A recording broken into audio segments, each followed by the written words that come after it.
What does it mean to accept our condition? What is acceptance? I think this is something that we do need to look at and take time in our day to actually process, because acceptance is such a huge part of moving on and actually dealing with our condition, whatever it may be, whether that's chronic pain, fibromyalgia, heart condition, anxiety, depression, whatever that illness is. We do need to, at some stage, accept that this is what it is and how are we actually going to move forward with it. Now, when I was diagnosed with fibromyalgia, I was delighted actually, not because I'd got that. It's not something you ever want to get, is it? Like any illness or condition. But I was delighted that it wasn't anything more serious. At the time, I was having bone marrow biopsies because they thought it could be cancer of bone marrow. So when I got that, it was a relief to some extent because I knew that it was the nerves, it was the signals to the brain. It wasn't that I was suffering from broken bones or terminal illness. So for me, that was a great thing. However, accepting that I couldn't do the things I used to do, that took time. That took time. And to accept that my flexibility had been reduced significantly. My movement had been reduced significantly. I couldn't do Pilates moves that I had been absolutely over the moon I'd been able to achieve, with developing my skills over time. And overnight that went. And it is a case, isn't it, that we mourn the person that we once were. And it's, I think it's part of the process, isn't it? We need to mourn ourselves, but we need to be careful not to get drawn into the negative downward spiral and mourn for too long. Because if we stay in that past tense, if we don't accept who we are now, we're never going to move forward. And I think that's when our mental health suffers as well as our physical health. So once I'd got my head round this diagnosis and I accepted I wasn't going to be able to do the things that I used to do, I wanted to find out who on earth I am now. What can I do? What are my limits? What can I achieve in my day before the warning signs are showing in my body? And it's taken me some time to identify that, but cardio is pretty much out for me. I had a diagnosis of a heart condition, which seems to be really under control now, and that's with the holistic lifestyle that I'm leading because that isn't medicated. There was a chance I would have to have a some serious medical treatment, and I didn't have to. There was pacemakers and beta blockers discussed. Well, I was under 40. I didn't want that stuff. So once I got past all that, I started to look at what I could do. So I walk. Walking is my thing now that cardio is out temporarily, not forever, but just until I'm in a state that I can do it again. And I discovered that 13,000 steps on my Garmin each day, that was the point of comfort.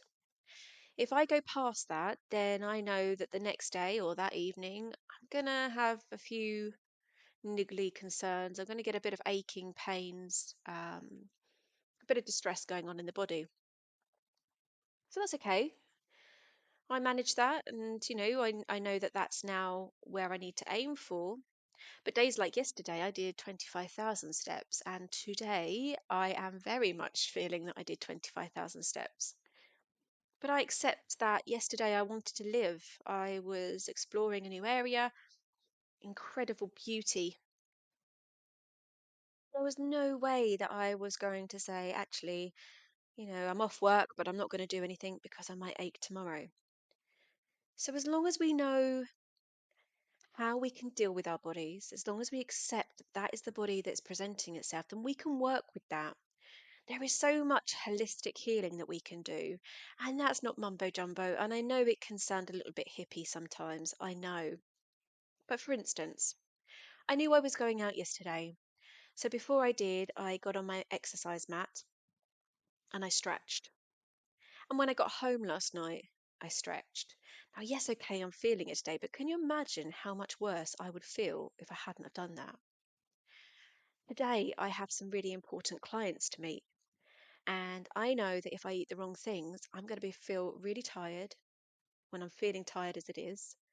I know that my muscles are going to hurt if I'm not eating right, and I know that I'm not going to be at the very best I know I can be if I don't do everything I know my body needs. So, again, I accept that that's the way it is. And yes, okay, we probably have to overthink quite a lot. We have to plan a lot more. But that's okay, right? It's okay to plan a lot because if it means you're living life, then surely that's better than being a recluse and watching everybody around you do everything and being on the back seat, being on, the back of the crowd, not getting involved. The biggest challenge I have now is horse riding. Now, I absolutely love horse riding. That's my thing. And I haven't been on a horse for 4 years. Now, I've got jodhpurs and boots and my helmet staring at me. And as I sit here today recording this and making this vlog, I am looking at rolling hills, the most vivid green scenery that you can possibly imagine, with the sun beating down on every field. There's cattle sprawn across the fields, sheep, and I am desperate to hack across them on a horse. Now, for me, that's going to be my biggest challenge so far because horse riding is hard work. It's a physical workout. You've got to control this incredible animal, incredible amount of strength. And holding on to those reins in itself is quite a challenge on the arms. So when you're suffering from, muscle fatigue, that's not going to be easy. So mentally, I need to switch it on, be in the game, because if I'm not switching that mental capacity on, it can go wrong so easily. I could fall off, I could hurt myself, I could injure myself, but it's no point, is there, thinking I could? What ifs? Let's do it. And I'll stretch before I go, and I'll stretch when I come back, and I make sure I'm doing all the good stuff that helps me feel the best I can. And if it's too much, then I'll just take it down a notch. If I was out 2 hours, I'll take it down a notch to an hour and a half, and then I'll take it down a notch to an hour. But I'm not going to miss out on anything. And that's what I'm really urging people to do, is accept who you are. Embrace it. You're beautiful. Everything about you is beautiful. Don't let this condition, this pain, this mental cloud bring you down, because you're better than that. You can do so much more. Okay, sometimes you might not feel like it, but I can help you with that. I can guide you with that. And whether that looks like yoga or Pilates or meditation, mindfulness, whether it means that we have one-to-one sessions, we talk things through. Never, ever, ever underestimate the power of talking, because somebody outside the family and friend circle can really have a profound impact on your life. I've been there many a time, and it really does make a difference. We say, don't we? I mean, a lot of us say that we want people to accept us for who we are.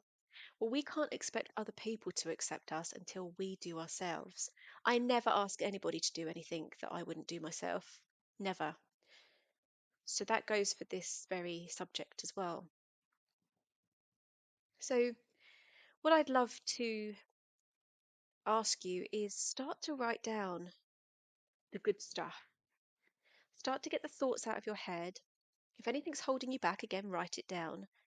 But write the good and the bad down, because then actually, when we're in a bit of a downward spiral and our mental health is taking a bit of a hit, then you can look at what you've listed as the good stuff and pick yourself up.